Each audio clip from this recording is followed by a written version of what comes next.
What's going on, everyone? It's your boy SalG here with you on another edition of the Wraparound on It's a Rap Network. Please make sure you like, share, and subscribe there at the bottom. You just find us all over your social media platforms. We're anywhere and everywhere. Just type search into your favorite platform, and you'll be able to find us and tune in. So please show us some love. We really appreciate it. We're growing. We're growing. We're getting bigger. Just added Mike Lauro to the roster. Many of you all remember Mike from our days working together at Edge of Philly Sports. So we have Mike joining us, Mike Lauro coming back. He'll be joining us in February. You know what? While I'm talking about Mike, I might as well throw him up here. We got a little graphic here. There we go. Mike Lauro. Mike at Mike Lauro Sports. Make sure you give him a follow. There it is. Mike joined the It's a Rap Sports family, and he'll be joining in February. All right, good to have Mike back. So what's going on, everyone? It's been a great week in Philly sports. As you could see, as you could see, I am wearing green colored glasses, a green colored hat, Bill. Super Bowl, I have aspirations now after this win against Pittsburgh at home. The Battle of Pennsylvania. The Battle of Pennsylvania was won by the Philadelphia Eagles. They manhandled the Pittsburgh Steelers. I think that's fair to say. They won 27-13. Pittsburgh couldn't get anything going offensively. They had 163 total yards of offense, 56 rushing yards, 107 passing yards. The Eagles had a big day offensively, and it wasn't because of one MVP candidate, Saquon Barkley. It was due to Jalen Hurts and his rocket arm. It was due to Kellen Moore and the offensive play calling. It was due to Nick Sirianni and his coaching ability. Say what you will about it, Nick. He wins, right? It was due to A.J. Brown and Devontae Smith. So the rift between A.J. Brown and Jalen Hurts seems to be much ado about nothing. We'll get into that in a little bit, too. Plenty of time to talk about all that. But the Eagles brushed all the dramatics to the side or under the rug, wherever you want to put it, under the AstroTurf at the vet. And they just put on a clinic of offense. Jalen Hurts passing for 290 yards, 25 of 32 through the air, 2 touchdowns. Okay, the 290-yard passing that he has. In his past three games, he was pretty much averaging like a $135. Yeah, that's that bad. And he more than doubled that in yesterday's game. So 135 in the last 3 games. And then in yesterday's game against the Steelers, 290. Wow. 290 for Jalen Hurts. My man, Saquon Barkley.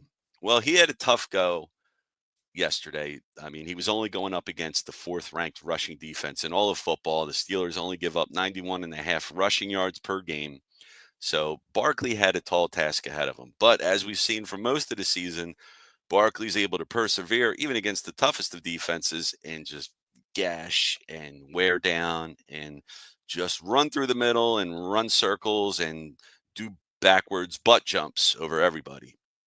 But he was sidelined for most of the first half in yesterday's game. It was due to, they didn't really, I don't know if they've said it, but it was like a leg, lower body injury. When it was a hit by Minka Fitzpatrick, it was near the goal line.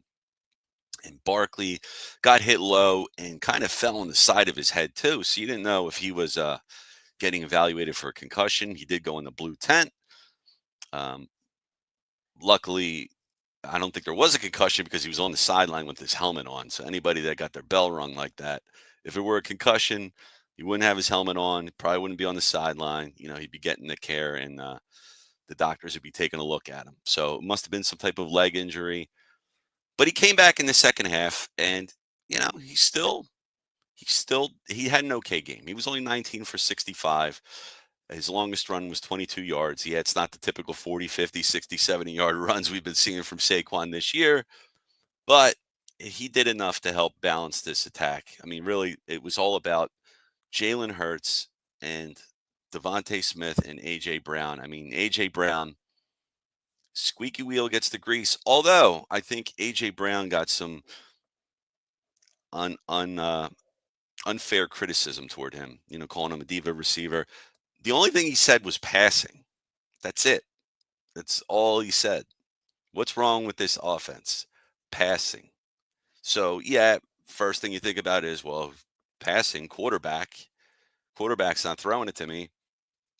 But I think it was a little deeper than that. I mean, during the week, you've had Jalen Hurts talk about passing. Passing offense needs to get better. Nick Sirianni's talking about the passing offense needing to get better. So, unfortunately, A.J. Brown being the type of player he is, being an awesome player, he just gets lumped in with all these other receivers, these great receivers of all time that are known as divas. Give me the football. If you're not throwing me the ball, I'm going to bark at you. A.J. Brown did slam his helmet last week during the game, of apparent frustration, if you will. So I guess afterwards, in the post game, and he's in the locker room, and the reporters are asking him what's going on, and all he says is passing. That just means, well, him and Jay. Well, it didn't help that Brandon Graham came out and said A.J. Brown and Jalen Hurts used to be buddies. Apparently, either A.J. Brown or Jalen Hurts, one of them is the godfather to the other's child. I believe it's Jalen to AJ, but either way, they have some familial connections there. And Brandon Graham portrayed it as a relationship that just went south. They were friends, they were buddies, and, drifted apart, broke apart. Well, after the game yesterday, I couldn't tell if there's any issues between those guys. I mean, they looked in sync the entire game. Hurts was looking early and often for AJ and Devontae Smith. AJ Brown had 11 targets and finished with 8 catches for 110 yards and a touchdown. And he also had a great celly with Jalen Hurts. They were doing the house party kid and play dance. You're not going to see my leg, but they were, doing the leg thing. They touched the leg and all, but old school. I don't know when that movie came out, House Party. I want to say it was like 90, maybe. I was a little kid when that came out, so I don't remember much about the movie. I'm guessing it's a cult classic, classic movie there. But AJ Brown and Jalen Hurts trying to let everybody know that everything's all good in Eagle Land. So they were doing their kid and play, having fun. That's what you like to see. I mean, I was having a good time watching the game. So AJ Brown, he got the ball, he got fed. That helped him out. I mean, yes, he's a great player. You do have to feed him, but understand that this offense was running through Saquon Barkley. I mean, Saquon Barkley on pace for a historic year, trying to break Eric Dickerson's record. We'll get into that in a second. We'll see if that's going to happen or not. But he didn't have a big game yesterday, so the mountain's a little higher to climb now to break that record in these next 3 games. We'll see. But Devontae Smith, he had a career game, 12 targets. So it's 23 targets between A.J. Brown and Devontae Smith. Devontae had 11 catches. That's the most catches he's ever had in his career for 109 yards and a touchdown. Awesome game by both of them. So obviously coming into the game, you know that the Steelers have a vaunted run defense. So the way to beat them is through the air. And that's what the Eagles did. I just didn't think it was going to be this type of game. I honestly thought you were going to see like an AFC North type of game. Mike Tomlin was saying that coming into the week. AFC North, a Ravens Steelers game is like a 13-10, 17-14 type of game. And I was expecting something similar. I was expecting like a crazy enough, a low scoring game, 16-10, 23-17, something like that. It's 27-13. I guess it's not that far off. I just wasn't expecting the level of dominance. Now, what did the Steelers in this game? Well, they had a lot of turnovers and penalties that caused them to lose this game, in my opinion. I mean, the one penalty or the one turnover that they had, the Najee Harris fumble. I mean, that was the turning point in the game that gave the Eagles the ball in great field position, and they were able to score off of that. So, and that pretty much put the dagger in the Steelers there. You see what's going on? I see some comments here. Let's check them out. My man Pat Bernard in the house. What's up, bro? What's going on, Pat? After yesterday's game, Jalen Hurts needs to be in everyone's top 3 list. Mm, for quarterbacks, I don't know. I don't know. I mean, he's really good, and yes, he doesn't have the passing numbers to probably warrant an MVP award. But right now, I probably have either Josh Allen or Lamar Jackson at the one spot. Now you can mix and match. I mean, they both had great games yesterday. Uh, Josh Allen, or I know Lamar threw for 5 touchdowns, and Josh Allen was in a shootout, a classic shootout with the Detroit Lions. And then you have Jared Goff, who's pretty good too. But yeah, Pat, I mean, Jalen's definitely up there. I was wondering before yesterday's game, is there an issue with Jalen? I was wondering if there was a problem there. Are they not using him? But hey, I mean, they couldn't run yesterday. The Steelers knew that they had to throw. Barkley was out for the first half. I mean, it's just the recipe that they put together to beat the Steelers here was amazing, in my opinion. They beat the Steelers, they beat the Ravens. They're 12-2. Okay, the Steelers are first place coming into the game in the AFC North. I don't know if they still are. I didn't check the standings in the AFC yet, but the Eagles right now, first in the NFC East, tied with the Detroit Lions for best record in the NFC. As of right now, and if the Lions have the tiebreaker on the Eagles, more conference wins. So there's 3 games left for both teams, for the Lions and the Eagles. Now, the Lions have a tougher road ahead. Now, I don't think I'm speaking out of turn here if I say the Eagles will get home field advantage. Just taking a look at the schedule here. Just take a look at the schedule. This is the schedule for Detroit, last 3 games. They're playing at Chicago. At Chicago. That so remember, it could be 2 degrees out there, it could be snowing, it could be raining. It's outdoors. Jared Goff and the Detroit Lions play at home in a dome. Jared Goff does not like playing outside of a dome. The numbers show that he's better in a dome than he would be playing outdoors. That's not going to be an easy game. Chicago's not good, but that could be a trap game. That could be a game where Detroit's favored by 10, 12, 14. They could lose that game. Then after that, you have back-to-back road games. Back-to-back road games now for the Lions. They got to go to San Francisco. Okay, San Francisco's not is out. I think they're out of the playoffs officially now. Well, they want to play spoiler. They got stuff to play for. That's a chance they lose that game. And then the last game of the year. Okay, it's a home game for Detroit, but they got to play the Minnesota Vikings. And there's a chance. I just closed the tab I was looking at. There's a chance Minnesota and the Lions have a tied record. Minnesota's 11-2. That's not right. Yeah, that's right. Is it right? Oh man, Minnesota is 11-2. They playing tonight? What is going on here? No, man. Now I'm gonna look real quick. I gotta see.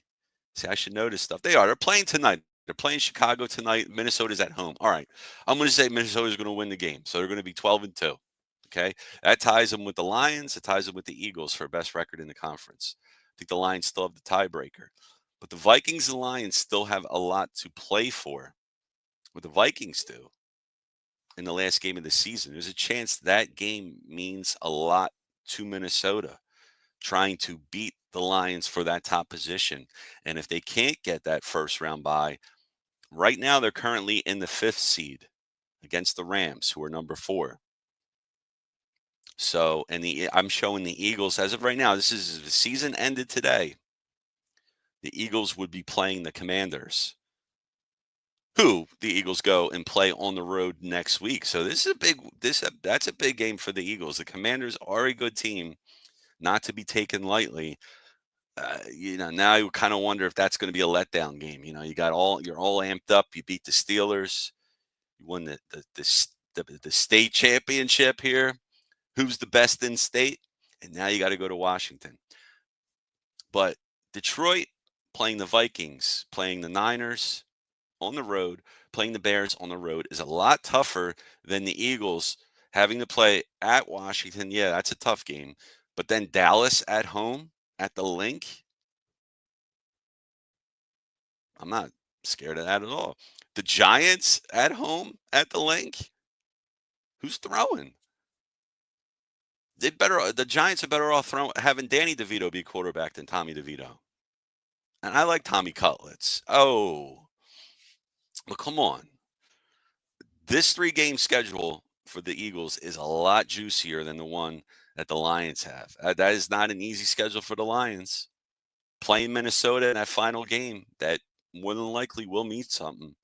And I really like that, the NFL does put divisional matchups, at the end of the season, because that's the stakes are on the line, adds more drama to the situation. So I think that's really cool. I love that a lot. So Detroit, Philadelphia. And shoot, if Minnesota wins today, that's another team 12-2. So that's going to be tough. It's going to be tough for sure. I'm excited for it. So let's see here. So Saquon Barkley, we're talking about Barkley now with a chance to beat Eric Dickerson. Now, coming into the game against the Steelers, he needed to average 120.5 yards for those 4 games, remaining 4 games, including yesterday's game. Well, he only had what? 65 on the ground. 65 on the ground. Okay, so now with my new math, he now needs to average for the next 3 games to get to 2,106 yards rushing, which would beat Eric Dickerson by 1 yard. And that's all you need is 1. And I know, yeah, he gets an extra game, asterisk, whatever. Still, that's the way it is. It's not Barkley's fault. 139.33333 infinity. All right, so he needs to average 139. We'll just say 139.34 yards, because that assures him beating Dickerson. Now, did the Eagles chance it? I mean, that's not a low number there. That's pretty high. So maybe you can use Barkley a lot next week at Washington. I mean, that's a smart move on the road. Barkley only had 19 touches.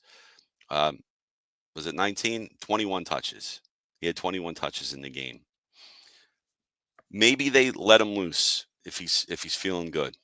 But maybe the Eagles are on the side of, or on the side of caution and just be safe and not rush him out there and not risk injury, because I'm all about, if you want to run him into the ground to win a Super Bowl, that's cool. I mean, I'm sure Saquon wants to win a Super Bowl too. And if you want to throw him out there 40 times a game, 30 times a game, he'll do it. He'll do it. He's a gamer, team player, great attitude. Fellow Penn Stater, buddy. All right. But it's not worth it right now to me. I'm sure he wants it. He wants to get it. And if he's close enough, maybe he has one of those, maybe he has another 200-yard game in him, and that'll make the average for the next 2 games a little lower. But asking him to average, close to 140 yards a game for the next 3 games to beat the record and then go into the playoffs, potentially gassed, leaking air, feeling run down. You need him for the playoffs. I want him to have 200 rushing yards in the Super Bowl is what I want. Damn the record. I mean, the record's nice and all. Hey, if the Eagles weren't going for anything, throw him out there as many times as you want, as many times as he's willing to go out there. But you have to protect your investment for what you have him for, and that's for a deep run into the playoffs. So I'm fine if the Eagles want to, you know, cut his usage back a bit. I'm sure Barkley would be fine with it too if he knows the situation. There's a chance perhaps in week 18 against the Giants, the starters don't even play. I mean, that's a possibility. You need Detroit to lose a game first, but that's a possibility. So we'll see what happens. I mean, I love Barkley to get the record. I love the guy. Knew about him ever since he was at Penn State. So I always wanted him to come here. I was disappointed when he went to the Giants. And now we have him, and Giants fans are pissed.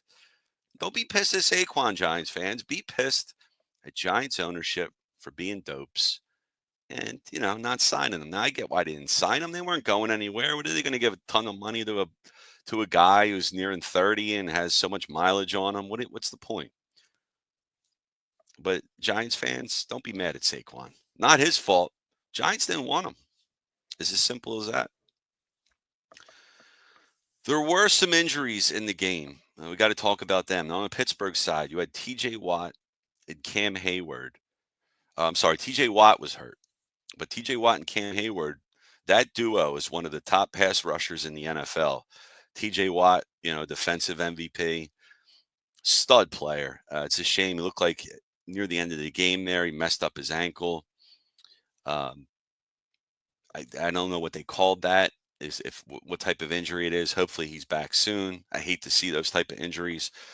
But the Eagles, right off the bat, right off the jump, Sidney Brown got a concussion during the opening kickoff.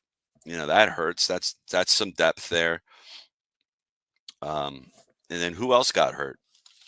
We had Lane Johnson get hurt, but came back into the game. You had Mekhi Becton, who was hobbling. He got hurt. Shoot, man, I lost my. Now, this is what happens. This is what happens when you write down everything here. All right, here we go. But we had some other injuries in the game. There's Mekhi Becton, AJ Brown at the end of the game. He came up. He got taken down on a hip drop tackle, and was scary because it looked like he could barely move. Post game, they were saying he's fine, but these are the things you have to worry about now. We're at the end of the season. Guys are getting beat up. They're tired. The season wears on every player, each and every one of them here. But I know Landon Dickerson. Landon Dickerson got hurt, a knee injury. So that's huge. That's huge. I don't think he came back. I don't think he came back in the game. I would have noted that. Lane did. And I hope he's, I don't want these guys dropping like flies against, these cupcake matchups against the Cowboys and the Giants, just to try and help Saquon get a record. I don't know. I just think you want to be smart, play smart football in these final 3 games. You want to try and get home field advantage. I think that's the number one goal right now. Get that first round bye. I think that's important. Play at home. You would rather play Detroit in Philadelphia at the Link when it's 10 degrees out than you would in a climate-controlled environment in the Dome in Detroit. Jared Goff's, home crowd behind them. You don't want to be the Eagles playing over there. You want Detroit to come to your house, for sure. Yeah, from what I saw, Dickerson never came back in, knee injury. So I hope he's all right. I hope he is. So what else can I take away? Well, let's get into this. Let's get into this drama for a little bit. Some drama here, because there's a lot to talk about on the Eagles. So I mentioned that Brandon Graham was on his podcast and he was talking about, Jalen Hurts and AJ Brown not getting along. They used to be close. I'm paraphrasing here, but they were talking, and that Perhaps Brandon Graham doesn't know the whole story. I mean, he's a defensive player. He doesn't play with the offense. Defensive guys hang out with the defensive guys, offensive guys hang out with the offensive guys in the locker room. It's just the way it is. But, where there's smoke, there's usually fire. So you wonder, is there some type of beef or drama between AJ Brown and Hurts? Well, for at least one game, they squashed all that. They squashed that. AJ Brown says he and Jalen are good and that Brandon Graham is just an emotional player and kind of blew it out of proportion. I believe that. I can go with that. But so when you have that happen, then you had Donovan McNabb. Remember our old quarterback Donnie Mack? He was on the radio and he was talking about situations and uh, the situation between Hertz and Brown. You had Terrell Owens, who remember had major beef with McNabb, who called him out for throwing up in the Super Bowl. Terrell Owens goes to social media and blames McNabb again for the team's Super Bowl loss to end the 2004 campaign, while also suggesting his former teammate follow his own advice. Basically throwing some more shade at McNabb. I mean, this is 20 years ago. I mean, does Owens have an axe to grind or what? Holy smokes. Oh my goodness. Whew. I mean, say what you want about McNabb, man, but whether you like him or not, but man, Owens just has it in for him, man. Seriously. Well, in other Eagles news, Jeffrey Lurie sold portion of his team to some families there. Lurie still maintains control. He sold 8% of the team, and the Eagles are currently valued at 8.3 billion. When Jeffrey Lurie bought the team in 1994, he bought it for like 180 million dollars. So, did he get a return on investment or what? But remember, Lurie, you go from 180 to $8 billion, you still don't have cash from that team, right? You don't got to sell the team to get that money.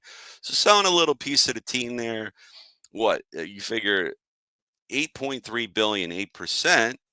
Again, my math is bad, but that's just under eight $800 million. So that's cash he's just going to get in hand, and he's going to probably give to his family, give to his wife, go spend some money, have some fun. So that's nice. It must be it must be nice. So he sold a stake of the team and still got like 7 times more than what he bought just off of that 8% slice of the team. He got his money back and then some from his initial investment. So pretty good, man. If you want to make some money, own a professional sports team, but you kind of got to have to be a billionaire to own one, right? No more 100 millionaires. But that's wild, bro. That's wild. Mm, mm, mm. Uh, yeah, just looking at more stuff between the meetings between Hertz, AJ Brown, Brandon Graham, Jay Glazer reported that there was a team meeting where the players, addressed the team saying everything's good. Brandon Graham apologized for being a distraction. So we have all that good stuff. So we got a lot to look at. I mean, you never a dull moment in Philadelphia. Oh yeah, and you also had Nick Sirianni fighting with Jalen Carter on the sideline, and the defensive line coach Clint Hurt was getting in between them, and then you had Big Dom near Nick, just in case some big guys there want to bounce Nick. But man, but then Sirianni and Carter, there was a picture of them embracing in the game later on. So all seems to be good. Again, never a dull moment in Philadelphia. If you like drama, come to Philly. And yeah, well, just going back to the Steelers, just their performance. I mean, we know their defense is great. They've always had a great defense. Mike Tomlin is an awesome coach, Hall of Fame coach, been there almost 20 years. I think this is his 18th season with Pittsburgh. Took over after Bill Cowher. I mean, man, did Pittsburgh get lucky with coaches? And I think before Cowher, I forgot the name of the coach, but I think he was there for 20 something years. So, I mean, they've had some great luck with coaches, man. Let me tell you. But Russell Wilson, Mr. Unlimited, Mr. Unlimited. Let me tell you something. First off, never give yourself your own nickname. All right. That's a stone cold violation. Russell Wilson, he's a kind of weird, like he's a weird, corny type of dude, man. But he always would be on social media and coming up with like these these motivational shorts, you know? And he's like, "Hey, when they think you're limited, you be Mr. Unlimited." And it's like, whoa, Mr. Unlimited? Yeah? For real? He's like, "Yeah, that's me, Mr. Unlimited." So Mr. Unlimited was limited against the Eagles. That great Eagles defense we have. Russ Wilson, 14 to 22 for 128 passing yards and a touchdown. Mr. Unlimited, guys. He's having a renaissance year with the Steelers. Good for him. My nose itches, man. Don't I got allergies, bro. Ease up. I have to scratch my nose with a tissue. And yeah, some of you guys are going to call me out and say I'm picking my nose. I'm not picking my nose. All right. But I want this home field advantage. So it's 10 in a row for the Birds. We're playing at Washington next week. Let's keep that energy up. And you know what? If the Eagles want to have the mentality of us against them, whether them being the media or the fans or just nobody gets us, go in with that attitude because you remember when they won the Super Bowl, they took that underdog mentality. They made the dog shirts. So the Eagles, you go in, however you want to do it, whatever motivates you, whatever props you up, gets you ready for game day. That's what you do. Do that. All right. And everything will be fine. Everything will fall into place. Let's get that home field advantage. But look, you can't control what Detroit does. You can only worry about yourself. All you could do is win every matchup in front of you. If the Eagles win out, that would be 13 in a row. Surprisingly, the 10 games in a row that the Eagles have won, as many good teams they've had over the years, this is a record. They have never won 10 games in a row before. So my mind was kind of blown from that. I swore that would have happened before. But anyways, all right, let's go ahead and move on to our next sport. We got other teams here in Philadelphia. Another dramatic team here, the Philadelphia 76ers. Are these guys snake bit? Are they cursed or what? I mean, what is up with the 76ers, man? They are 7 and 16. 7 and 16, the 12th in the East. They stink. Nobody's healthy. Embiid broke his face again.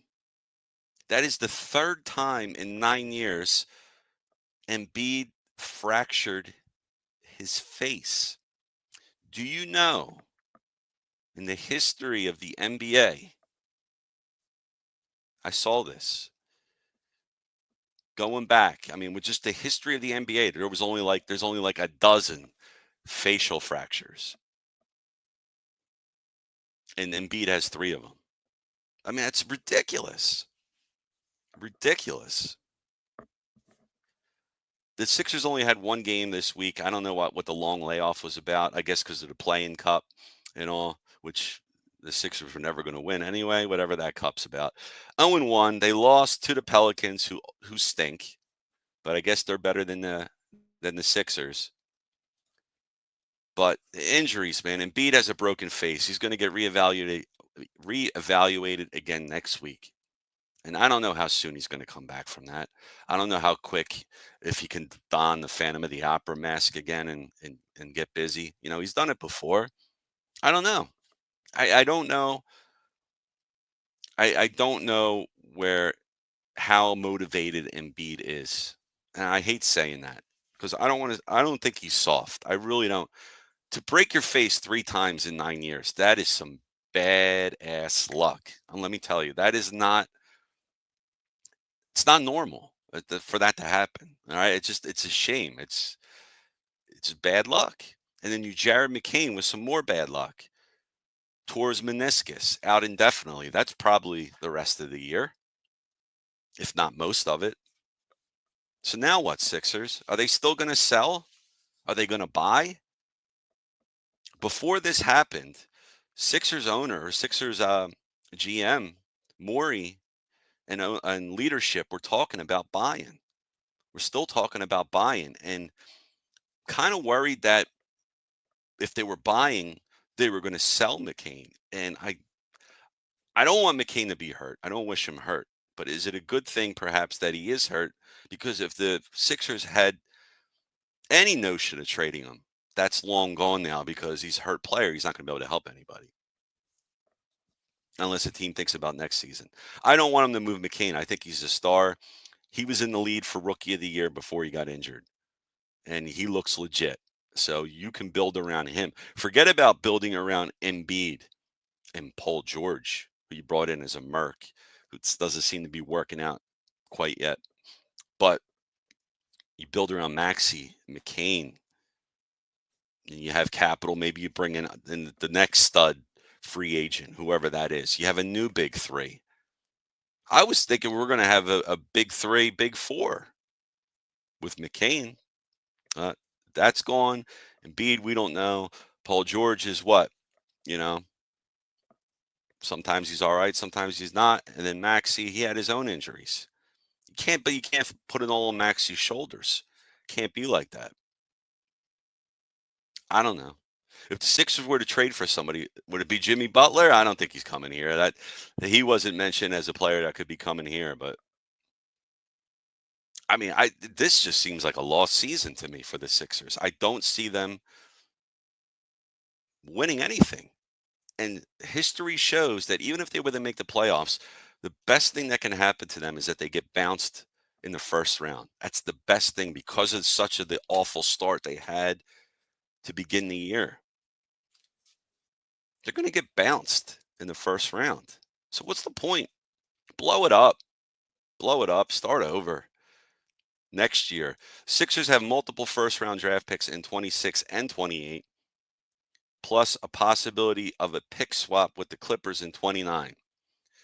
So those picks right there, if they want to try and get something, are going to be valuable. But I don't want them to do it. I don't. I think it would be a mistake if they pull the trigger and try and get another Merc in here to try and win the title. I don't know, unless they just think they're all in, and it's just bad luck. It's just, you know, Embiid's not soft, but he's what we say in Italian. He's fragile, fragile. That's what Embiid is. Unfortunately, it's the way it goes. Philadelphia has only had Embiid, Maxey, and George in the lineup together for more than 30 minutes one time. Once. Once. And believe it or not, despite all this, despite their crappy record, the Sixers do still have a shot for the play-in. They're only 2 games out of that play-in tournament spot and 5.5 games back of a top 6 seed and guaranteed playoff spot. That just tells you how bad the conference and divisions stink. Seriously. Because they shouldn't even be close to sniffing the playoffs. Shouldn't be close. They stank. They lost to the Pacers, bro. Pacers were were 10 and 15 before beating the Sixers for their 11th win. But they're just better. Smoked them 121 to 107. Smoke jobs. Come on. It's enough of that. No Sixers. Next year, guys. We've been saying next year for like 10 years now, right? Ever since Embiid came in. Trust the process. I can't do it. Flyers are exciting me, though. It's like they switched bodies with the Philadelphia 76ers because they actually have a winning record. They're 14, 13, and 4. Fourth in their conference, in the Metro Division. Fourth. Yes, they lost. They lost to the Minnesota Wild, who is a damn good team. They lost on Saturday. But over the past week, the Flyers were 2-1. That's pretty good, pretty darn good. Beating Columbus, beating Detroit. You play Detroit again Wednesday. Sixers play tonight, by the way. Just I forgot to mention that. They play tonight against Charlotte. Charlotte, one of the only Sixers have 2 wins this year, or two of the wins that they have overall. Two came against Charlotte. So it looks like they might have Charlotte's number. Maybe they get a win. And then they have a rematch at home against Charlotte. So back to, home and home, spread out over, again, another 5 days. So maybe that's two more wins, easy wins. I don't know. Anyway, back to the Flyers. They play at Detroit Wednesday, December 18th, 7 p.m. Eastern Time. After they lost at Minnesota, it snapped a 7-game point streak on the road. That's a shame, but the Flyers are keeping me entertained. They really are. They play to the end. I mean, I sound like a broken record, but they play to the end. I love John Tortorella and what he brings to this team. He is a hard ass coach, but that hard ass mentality works with these guys. I believe it does. That's what he was brought in for. When they're ready to contend, they're going to bring somebody else in. But right now, for them to help grow and mature, that's what you got Torts here for. No doubt. And Matvei Michkov, your leading rookie of the year, stud, 27 points in 29 games, 11 goals, 16 assists. This guy's money. He'll never get benched again. No chance. It better not happen again. Stud. The Flyers have a chance to make the playoffs. Yeah, it'll be a low seed if they do. 8th seed, 7th seed, maybe at best. I'm not expecting them to win anything. And even Keith Jones, I heard him say recently that they're not going to buy, even if that's not part of what they're trying to do here. They're not buying, because if they're buying, they're going to have to get rid of what? Their picks, their youth. Who are you going to trade? If you dangle Michkov, you're going to have a lot of takers. You can get the center you want, but then you lose Matvei Michkov. No, you're not doing that. You're going to trade players that aren't part of your long-term plans. Morgan Frost, any center you have that's not under a big contract, doesn't have, a weight, an albatross of a contract that another team won't mind taking. They got to do, they're doing it the right way. Right now, they have 3 goalies. Is Ivan Fedotov going to get moved? I think he should get moved, or you send him down. Let Kolosov, who's younger and looks like he has more talent. Right now, he is the backup, but having Fedotov in the mix, I don't know what rotating 3 goalies does for you unless you're just trying to build trade value. Maybe Kolosov is the guy they move just because they don't like that he was demanding he either play in the USA in the NHL or get sent back to the KHL league in Belarus, Russia. But I would trade Fedotov. He's 28-year-old rookie. You can ship him out of here. Get something. If you can get a first-round pick for Rasmus Ristolainen, I don't know. I'd get a lower pick for maybe you package the two and get a couple picks from a team. You're not going to get a center because everybody wants a center. It seems they're tough. They're rare to get. A really great center. That's what we need. That's my wish list. Santa, if you're listening, I would like a center for Christmas, please. But the Flyers, yeah, man, they're keeping me entertained. I love watching them, man. I cover them here on Clear the Ice. Make sure you tune into that post-game show. Speaking of that show, speaking of it, the Clear the Ice lineup, and look who's doing Wednesday with the Detroit Red Wings. It's me. It's your boy, SalG. And I'm going again Thursday. Flyers got back-to-backs. So that's probably one of the game. Maybe you'll see Kolosov, Fedotov pairing there. Maybe that Wednesday, Thursday, Saturday schedule is your is your chance to see the 3 goalies go, and maybe from that point they do something. But I could see that happening. I could see Fedotov getting one of the back-to-backs there, and then maybe they all 3 get a turn in the rotation. All right, and make sure, look, there's other great content we have. We have a Philadelphia Eagles post-game show, The Birds Flyby, getting all ready for next week against Washington Commanders in Washington. That's going to be a fun game. Check it out. Also got Matty B, Sunday to Thursday. He has his nightly show. We got the Birds Blast with Kyle Quinn. Make sure you check that show out weekly. All this, of course, brought to you by Big Al's Excuse Emporium, servicing customers since 2024. But I think we got to change that established date, Matty B. That's been going on for a few years now. My man, Big Al. What's up, brother? Hope you're doing good. See, I thought I saw another comment here before we transition off. What did I think of the Penn State game? You know, I didn't see it. Oh, are you talking about the game coming up? Fly till you die, baby. Chuck Noll was the old Steelers coach. That's right, Chuck Noll, and he was there for a lifetime.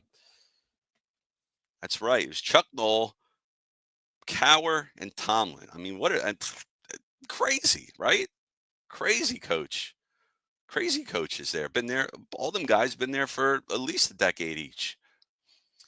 What do I think of the Penn State game?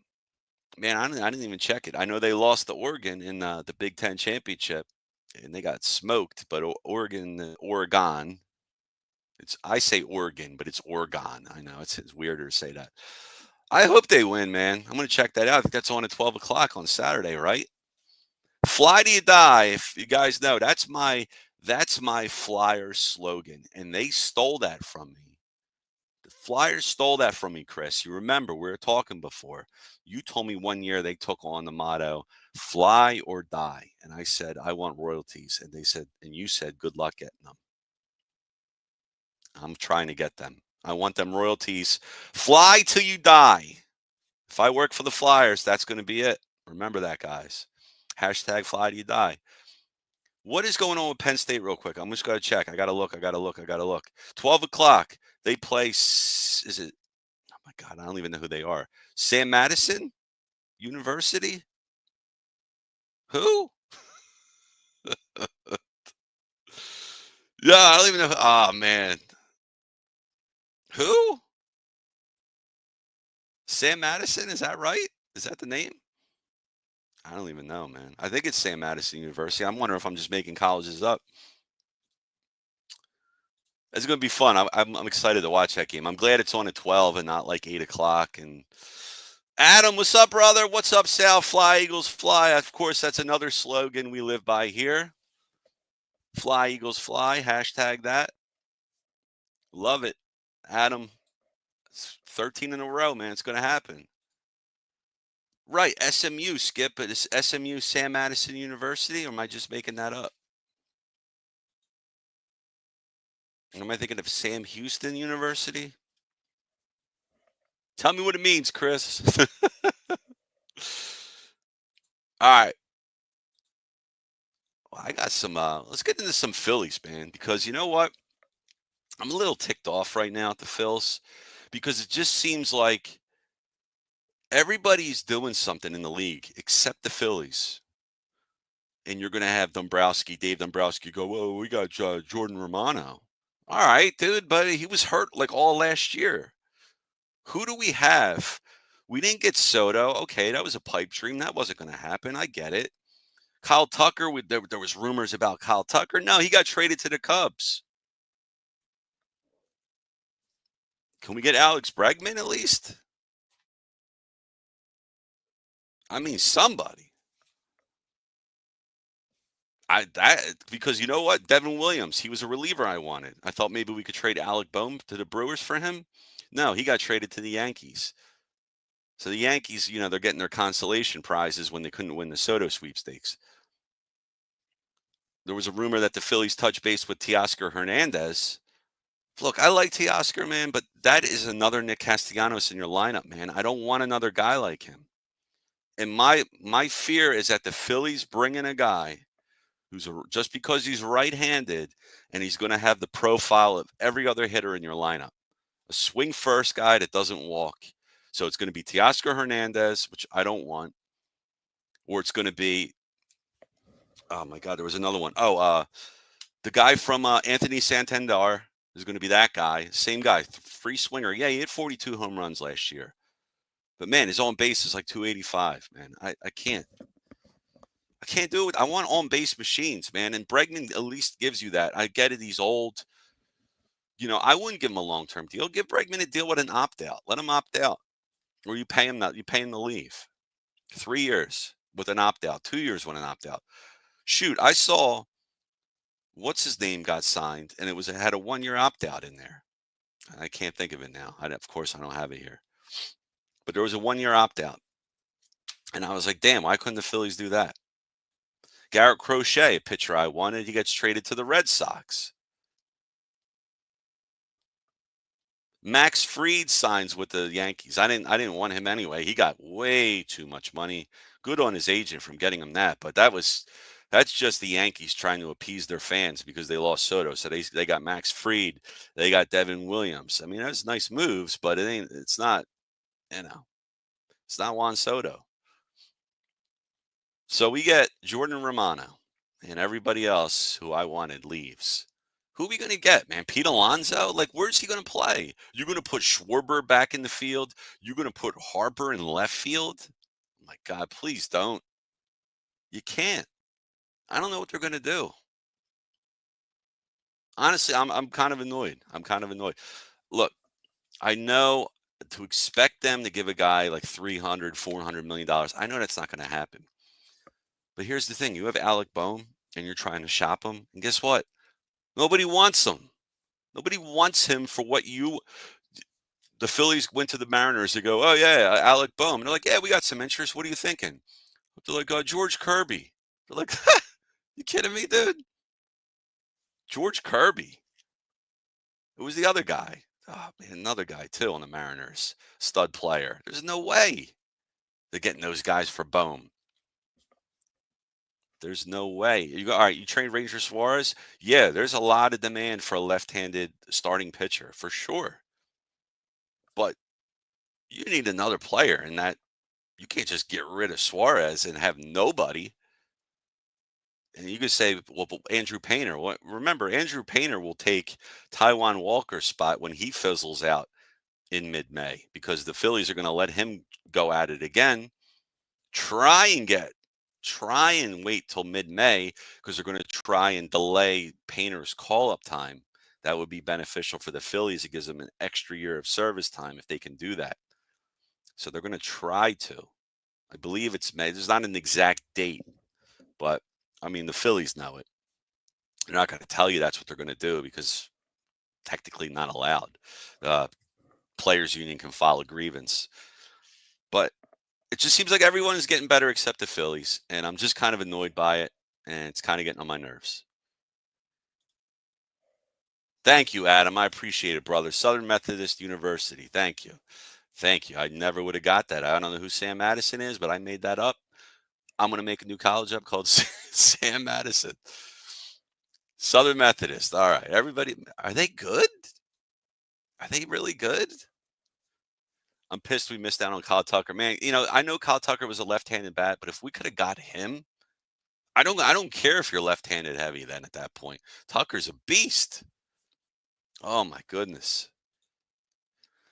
Yeah, I wish we could cut Walker. I don't want him either, Adam. But the problem is, I don't really know outside of Painter who is ready, big league ready.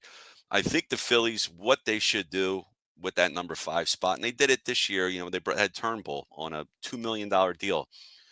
You throw that 1 million, 2 million, $3 million type 1 year deals to a bunch of nobodies. Throw that crap on a wall, see what sticks. You bring in a couple of those guys, invite them to spring training. Bada bing, bada boom. Some of them they get sent down, or maybe there's somebody you can bring up, something. But what we had, I'm not really feeling any of those guys. We'll see. All right, everyone. Well, I appreciate everybody watching. About to shut this thing down. I want to make sure I don't have anything else to promote here because I do a bad job at that. But I'm getting better. I've only been doing this for a while now. Would I have traded Bowman Cassidy and another prospect for Kyle Tucker? Uh yeah, probably. It depends what the prospect is. I'm not trading two big league ready guys and a top prospect for Tucker. That seems a little much. That seems a little much to me, but uh, I I wanted Kyle Tucker here. So I mean, you think about it. If you lost Cassidy, right? Because Cassidy's making $20 million, and you don't have to pick up that salary because Houston's probably going to want you to eat some of that money. That's the problem.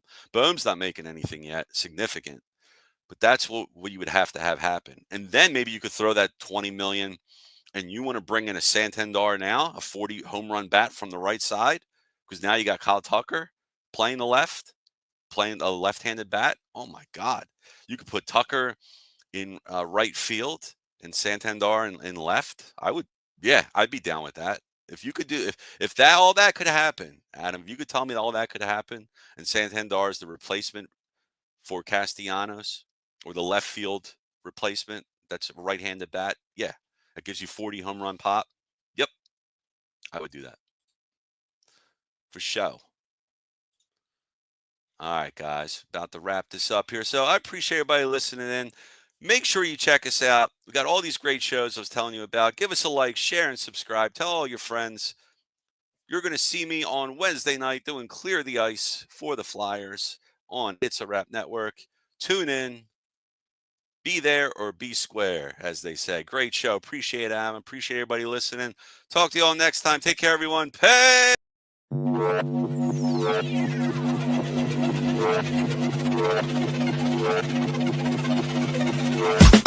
I've been coming up hot for a minute. Everybody know the drop when I'm in it. I drop the top when I'm in it. Everybody know the drop when I'm in it. Yeah, I feel so cute. Everybody know I'm you know when they click through. Then it's about to be a show, be fine.